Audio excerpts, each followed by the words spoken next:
Ça pue, de plus en plus, pour la petite Suzanne. Chapitre précédent, elle est rentrée de sa fausse convalescence.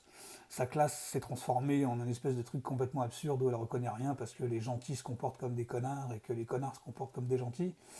Et Peter vient de lui expliquer qu'en fait, il a tout raconté à tout le monde et que comme c'est un garçon qui a la réputation de ne jamais mentir et que comme il y a quelques éléments dans le comportement de Suzanne qui avait mis la puce à l'oreille des gens, eh ben, toute la classe a réussi à croire Peter et ils sont tous au courant du coup que Broxholm a l'intention d'amener des élèves et donc les meilleurs font tout pour figurer parmi les plus mauvais parmi les meilleurs, etc., etc. Mais surtout, fin du chapitre, Peter apprend à Suzanne qu'avec tous ces petits chambardements, eh ben c'est elle qui reste en tête de liste des élèves modèles et que ce serait bien elle qui pourrait être la première à partir dans l'espace si jamais ils n'arrivaient pas à démasquer Broxholm avant. Donc, chapitre 14, un allié inattendu. Inattendu. J'arrive.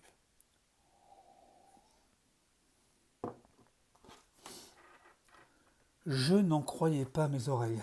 Bien sûr, je redoutais depuis le début de faire partie du lot d'élèves moyens que devait choisir Broxholm. Mais jusqu'ici, l'idée que je pouvais être considéré comme la meilleure de la classe ne m'avait pas effleuré. Que faut-il que je fasse me lamentai-je. Ne t'inquiète pas, dit Peter, j'ai un plan. Je crus qu'il faisait allusion à l'appareil photo. Mais ce n'était pas le cas et je ne devais le découvrir que plus tard. En fait, le plan qu'il envisageait était tellement insensé que je n'y aurais jamais songé. M'efforçant de maîtriser ma nervosité et pensant toujours à l'appareil photo, je déclarai à propos de ce plan, je sais à quel moment je vais retourner chez Broxholm. Tu veux dire nous rectifia Peter. Je secouai la tête. Non, Peter, c'est de moi que je parle. J'irai demain matin pendant ma leçon de musique. Comme ça, M. Smith ne soupçonnera rien en me voyant quitter la classe. Je pense que si je prends ma bicyclette, je peux y aller jusque chez lui et revenir avant qu'il ne remarque mon absence.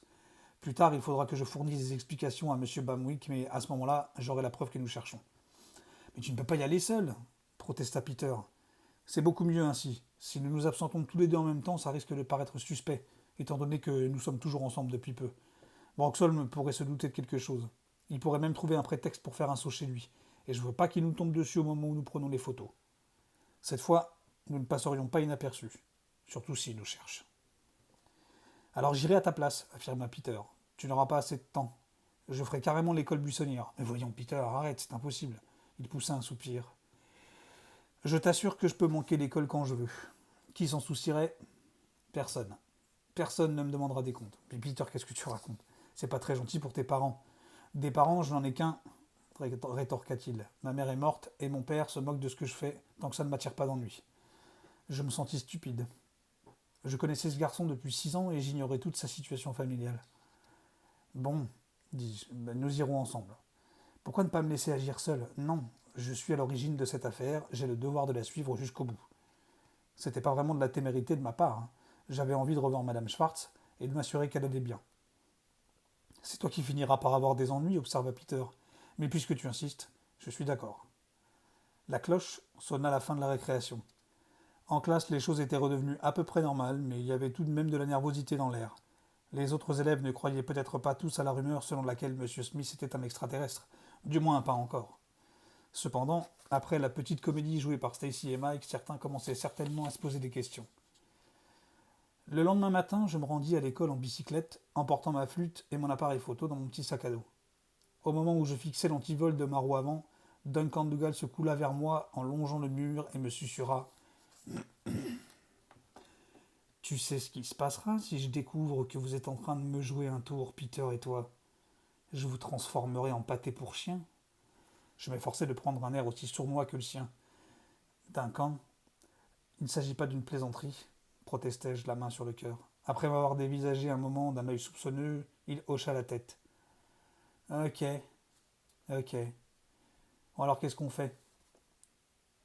En d'autres termes, Duncan Dougal me proposait son aide. Réfléchis vite, ma fille, ça ne se reproduira pas de sitôt, me dis-je. Que dirais-tu de manquer l'école aujourd'hui, Duncan lui demandai-je. Il sourit, me révélant un large espace au milieu de ses dents. Ah, j'adorerais ça. Je n'en fus guère surprise. Pardon.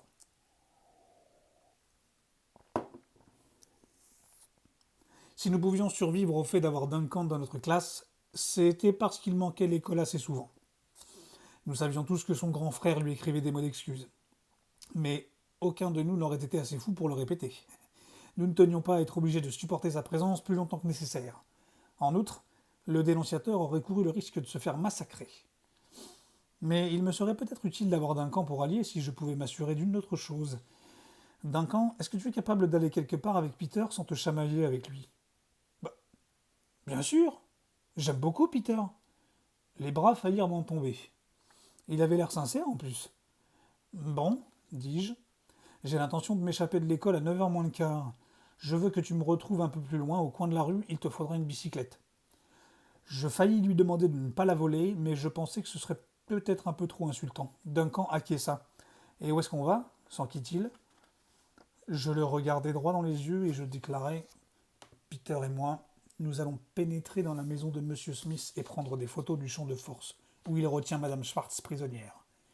Je voudrais que tu fasses le guet dehors, au cas où Monsieur Smith viendrait nous surprendre. J'hésitais avant d'ajouter: J'espère que tu n'as pas peur de faire face à un rayon de la mort extraterrestre.